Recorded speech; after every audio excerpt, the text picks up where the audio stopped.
Isyo. Serbisyo publiko. Aksyon Radio! Sa Bacolod, Aksyon Radio. Aksyon Radio!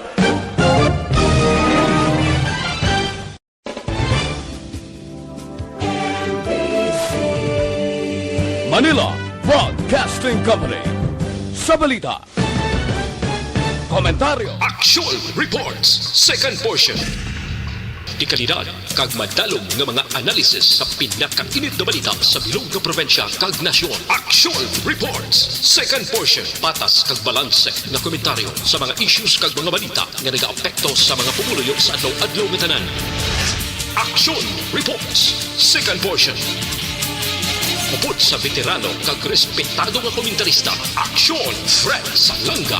Karon nga adlaw Sabado pizza 30 na. Ga hawit-hawit na lang ang bulan sang Enero, masaylo na kita sa bulan sang Pebrero tuig 2021. Ano ang aton talakayon nga mga isyo para karon nga adlaw Sabado. Ang tinalikdan nga tuig 2020 na-record ini sa bilog nga kalibutan, hindi lang Pilipinas sa bilog nga kalibutan nga pinakalala kon turismo ang pagahambalan bangod sa pag-igo sang COVID-19. Puwerte na-record ang 2020. Manaog ini sa kasaysayan nga sadtong tuig 2020 kung madumduman sang aton sini mga kauturan ipanaog ini kag istorya sa mga katigulangan nga ina nga tuig porte ang igo sang COVID-19 nga winasak yagid ang turismo. Dire lang ehemplo sa pungsod Pilipinas. Ginsira ang Boracay. Hindi makadtuan ang Palawan. Halos tanan nga mga balakasyunan nga mga lugar. Ginpasira, iban gin-lockdown gid bangod sa pag-igo sang COVID-19.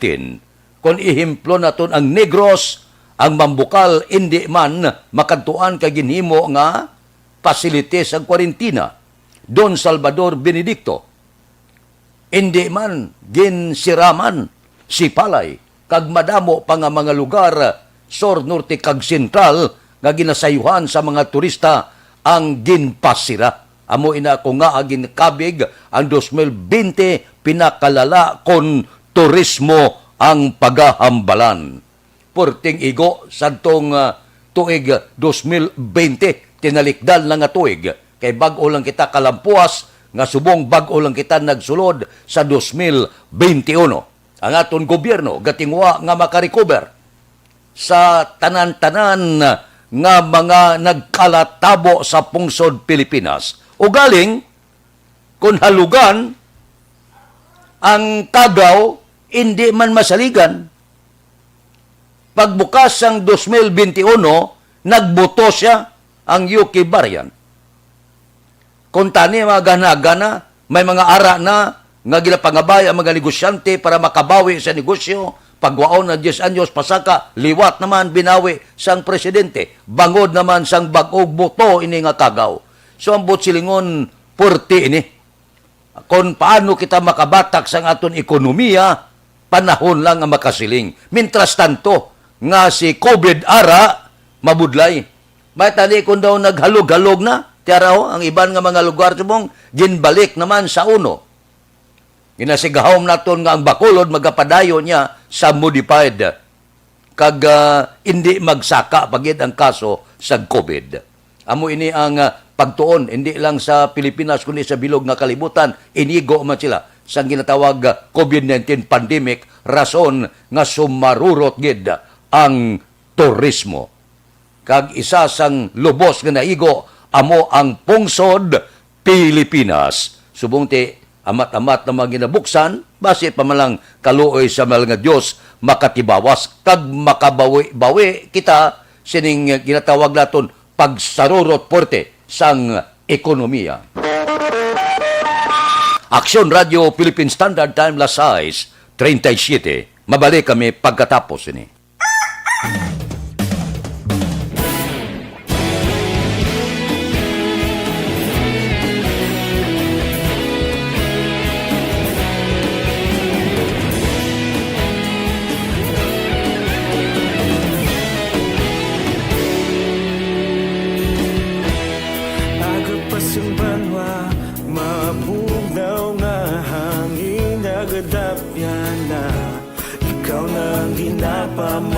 namon ginasanligan. Tingog sang probinsya, kamatuuran ginapalap na. Minsay nga may dala, paglaom kag kasanan. Tinuig na nagligan, ikaw gihapon ang ako nga istasyon. Sa pagbudlak sang adlaw, sa pagtuhaw sang biton. Mga balita, magdala inspirasyon.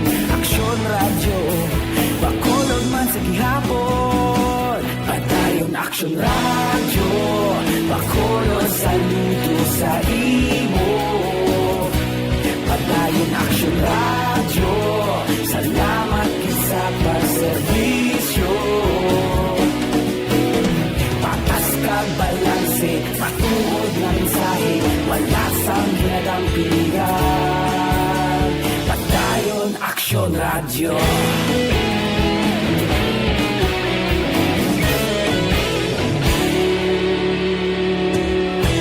Bakolod nun kag Negrosanon, inyong nga pamatian. Istasyon nga nagapalaplag sang kamatuuran. Mabakod nga prinsipyo, reporter handa sa serbisyo. Kahapon, karon kag sa gihapon, kita magapadayon. Tinuig na nagligan, ikaw gihapon ang ako nga istasyon. Sa pagbutlak sang adlaw, sa pagtuhaw sang biton. Mga balita na may dala inspirasyon. Aksyon radyo, bakolon man sa gihapon. Padayon aksyon radyo, bakolon saludo sa imo. Padayon aksyon radyo, salamat kit sa pagserbisyo. Patas kag balanse, matuod na mensahe, wala sa ginadampigan. Padayon aksyon radyo. Una sa balita, una sa aksyon, sa Bacolod Aksyon Radio. Una sa balita, una sa aksyon, sa Bacolod Aksyon Radio. Kita ulog na na'y sansan ano nga kahintangan. Responsable at pagbalita, pagdayon na ipalak na. Malasig pero sigurado, aksyon na may dalang pagpalangga.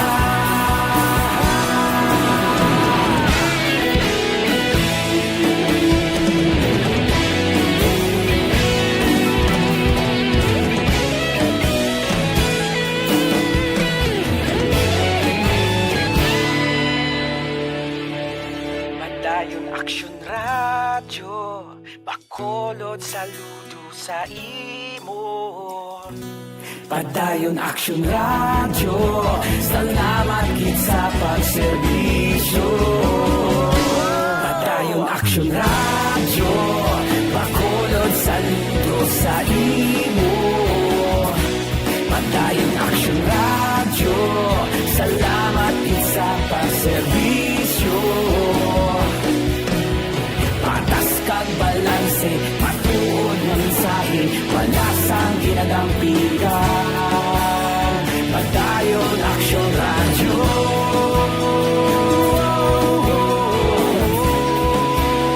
Padayon aksyon radyo.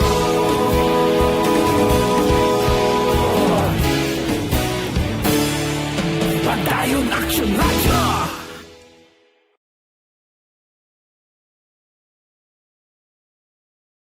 Radio Philippine Standard Time, las 6:42. Posible magapabilin kita sa Modified General Community Quarantine.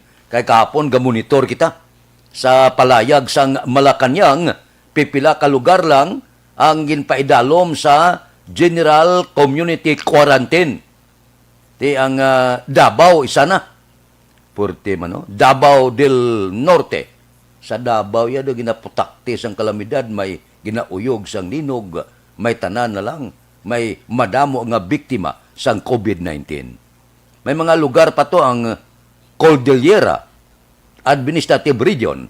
Bangod dito sa lugar nga na dikubihan ang UK variant naman, bago naman nga buto.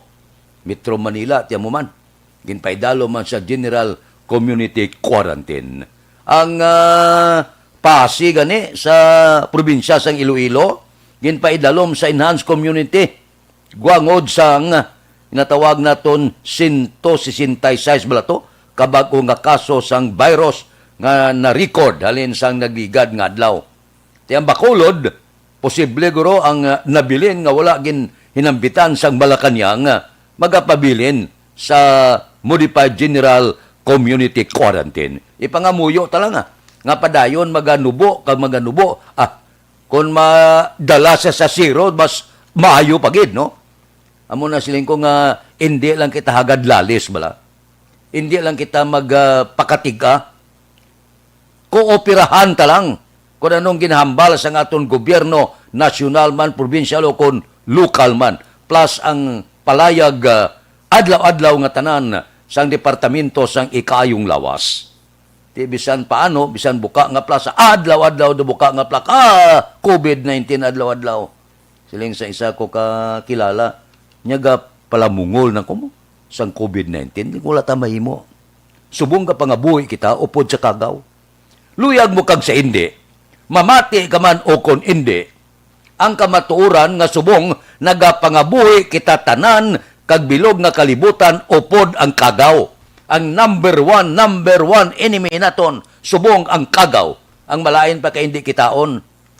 Hanusan niya ka, hindi ka kabalos kay manti, hindi siya makita. Pero may mga tao gyapon tig-agin, no? Ang ilay pananaw do hindi amobla. Amo na ningi milyon na nagkalamatay, may mga tao pa nga porte kung arangkada sugilano. Nyam, pati ka na. Nyara o, baksin negosyo naman na. Di alang-alang mo lang hindi pagbaklon kay ginimbento ina. Sa iban nga pungsod, gingastuhan ina, milyon ang pagtuon sina. Panagtag lang. Kung natural, kay negosyo, yasang Pfizer, Johnson & Johnson. Di na negosyo na nga dako, di alang mo na pangayoon. Kung kaisa, basi may donasyon man. Amo na bla, di kahapon, pinungkuanay sa pila naton ka mga kilala. May aragi na, may tiga-ulog, gaugtas ka lang. No, sapa ka na. Negosyo na sang dalagko nga kompanya sa bilog nga kalibutan mga multinational. Aling ko ti. Kung mo na pagpati mo, respetuhon ko ina. Ipangamuyo ko lang, kabay pa, baw, hindi ka lang matapikan kag magpositibo. Kay kung matapikan ka gani, hinulusulan mo gid ang ginbuyan mo nga mga sugilanon. Aksyon Radio Philippine Standard Time la size, 46. Mabalik kami pagkatapos ini. Madamo na sa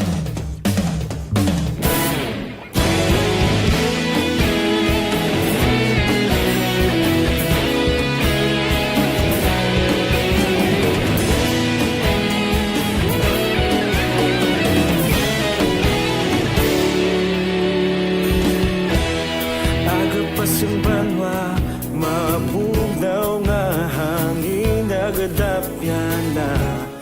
Ikaw na ang ginapamati, ang amon ginasandigan. Tingog sang probinsya, kamatuuran ginapalap na. Minsay nga may dala, paglaom kag kasanan. Tinuig na nagligan, ikaw gihapon ang ako nga istasyon. Sa pagbudlak sang adlaw, sa pagtuhaw sang biton. Mga balita nga dala inspirasyon. Aksyon radyo, bakolod man sa gihapon. Padayon aksyon radyo, bakolod sa luto sa imo. Padayon aksyon radyo, salamat isa pagserbisyo. Patas kag balanse, matuod nga mensahe, wala sang ginadampingan. Padayon aksyon radyo.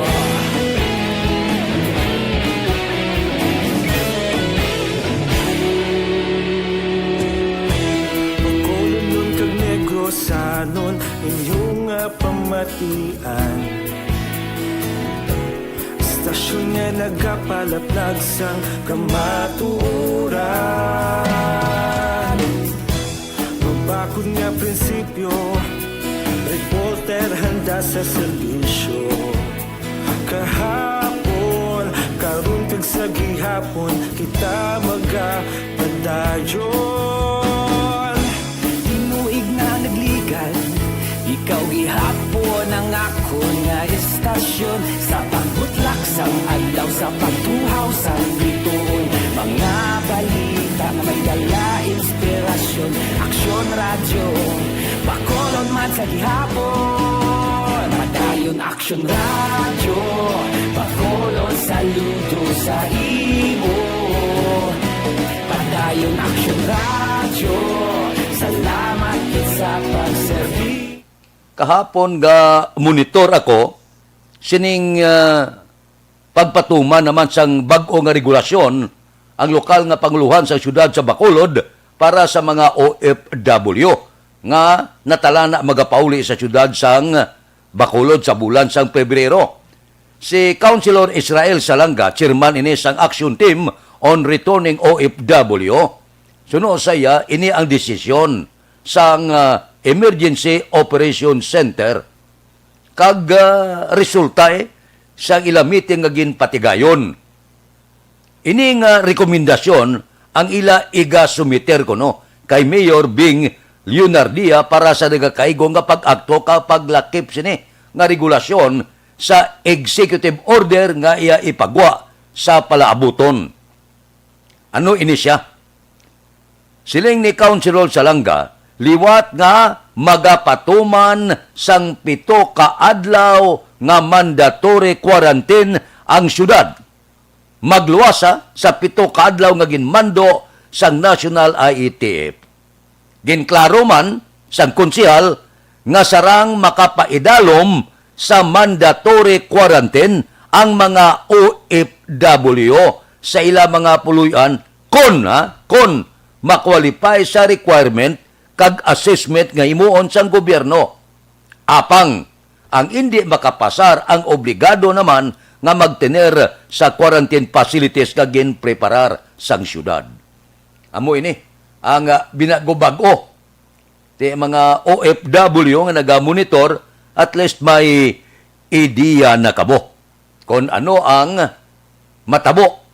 Pero initanan, nagadepende pa kung ini pagwaan sang isa ka bando ehekutibo ni Mayor Bing Leonardia. Kita mo ilan wala na untat ni karon ang tanado na sintro na lang sa COVID-19. Hindi na ta makahimo sang pipila ka mga bagay nga kung tani dungan-dungan la dipinsahan naton ang tanan nga mga mahimo medyos posibles para hindi malatnan sa COVID-19 sa piyak nga bahin padayon kung tani ang aton sini mga pagatipan sa ekonomiya para nga magsaka-saka man. Hinalan upod-upod sila bla. Tabuon talaga daw hindi man makompromiso ang ikayong lawas sa piyak nga bahin, magsaka-saka man kag mauluumpawan man ang mga negosyante. Kung sa bagay, nagligad ganito, ang mga negosyante do mag-apirma na sila sang mga pila ka mga pagpangabay sa alkalde sa Bacolod kung may mo kakason ang korpyo, kagkakason ang likurban. Isa sang dako nga makabulig para makabatak-batak sila sa ilang negosyo. Testo man, nabase pa malang, Ako niya, hindi na ko magpila ko da sang akon sining opinion, kahit hulaton taan bulo balansihon ina sang syudad sa Bacolod, mga opisyal, alkalde, ang vice mayor, pakadto sa sangguniang panglunsod, ila inaguro pungkuan, hambalan, bala, may bugat ini pangabay sa negosyante o kung may delikado. Depende hulaton talang kung ano ang mangin desisyon sang alkalde sa Bacolod, sangguniang panglunsod, ang pangabay sa mga negosyante. Duwa malang mo ang pangabay nila kung mahimo kakason ang korpyo, kakason ang likurban, pero tugutan lang ang mga 23 anyos pasaka. Aksyon Radio Philippine Standard Time, Lasay 53. Mabalik kami pagkatapos ini. Ako gali si...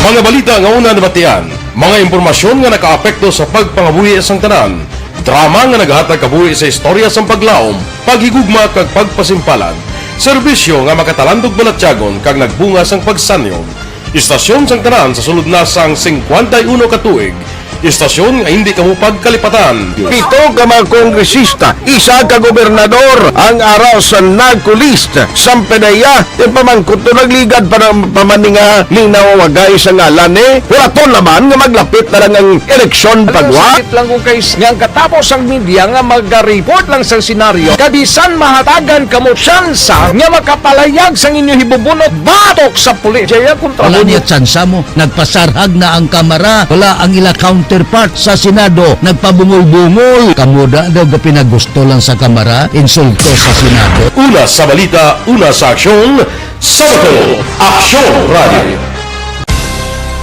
Today, DOA is confirming that a 38-year-old female Chinese patient under investigation, or PUI, is positive for the novel coronavirus 2019 DAS-CoV. I issued an order to Executive Secretary Mijal Dia clearly laying down the responsibilities of each department in implementing the Bayanihan to Heal as One Act. Makabig nga pinakadako nga hangkat nga natubang sang pungsod Pilipinas ang COVID-19 pandemic. Tanan nga sektor ang apektado.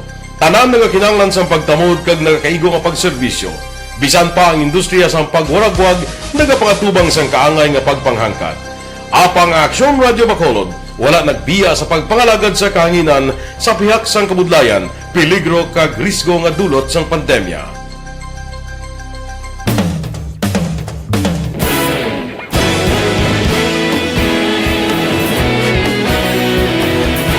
Sa sunod na sang 51 katuig, nasaksihan ang dedikasyon sa Aksyon Radio Bacolod. That time, Lasay 55 na.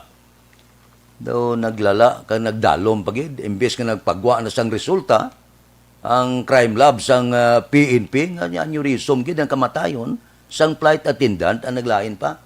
Kaya daw hindi kumporme ang pamilya. Niya binungguan na ang report sang PNP daw hindi amo. Isa sa mga abogado taga Bacolod sang pamilya Dasira si aton ni Brek Reyes. Di nagkuan pagi nagdalom. Kaya daw ang internal organ ni Christine daw ipadala pa sa iban nga pungsod ipa DNA pagid. Kaya hindi sila kumporme mo. Hindi sila magpati nga natural ang kamatayon ni Christine nga aneurysm lang. Wala mo sila gapati nga wala gin papatay, wala mas lagapati nga wala mahimuslan. Daw nagdalom. Ano abi kay doging pabayan man isang PNP mo, nga sinubaganay man ang resulta nila sa ila investigasyon, wala ta kabalo kun nga. Ay daw kabudlayo. O ti ari na nagdalom pagid ang isyo. Sining kamatayon sa isa ka flight attendant. Di kayang pamilya may ikasarang man. Wala gauntat ang iloy mo. Hindi magpati ang iloy niya, hindi ko yung magpati ha. Nga wala ginpugos, wala ginimuslan. Galing kay ang resulta sang investigasyon kag ang resulta bala sang investigasyon sa kapulisan. Daw wala ga ararangot. Kung ikaw pamilya, kung di duha-duha ka man. Plus nga daw, kadamo man sa malam nga abogado nga rasubong sa kampo ni Christine, sa iya pamilya, nati ang mga abogado, natural Madyutay lang ang gulong nga daw gadua-dua kag may pagduda, iarangka gilang kaso. Di kaluluoy ang bangkay, na lubong na, kinalkal pa. Kinalkal sa NBI, kalkalon na maliwat, ipadalang organ dito sa iban nga pungsod. Porteho, no... Hindi man nakapaway ang kalag ni Christine ang flight attendant nga hagad hala investigasyon wala kag tuo, kotkotanay bangkay wala kag tuo na hindi maintindihan. Aksyon Radio Philippine Standard Time, lasay 58. Standby na sa aton Aksyon Balita Morning Edition. Liwat magadulong sa aton sa mga balita lokal, national, international, sports, kag artista. Upod kita kay Aksyon Boy Duran, kag Aksyon Edin Naboso. Aksyon Fred Salanga, una sa balita, una sa aksyon, sa Bacolod, Aksyon Radio. Aksyon Radio! Manila Broadcasting Company. Sa balita, komentaryo, isyu, serbisyo publiko.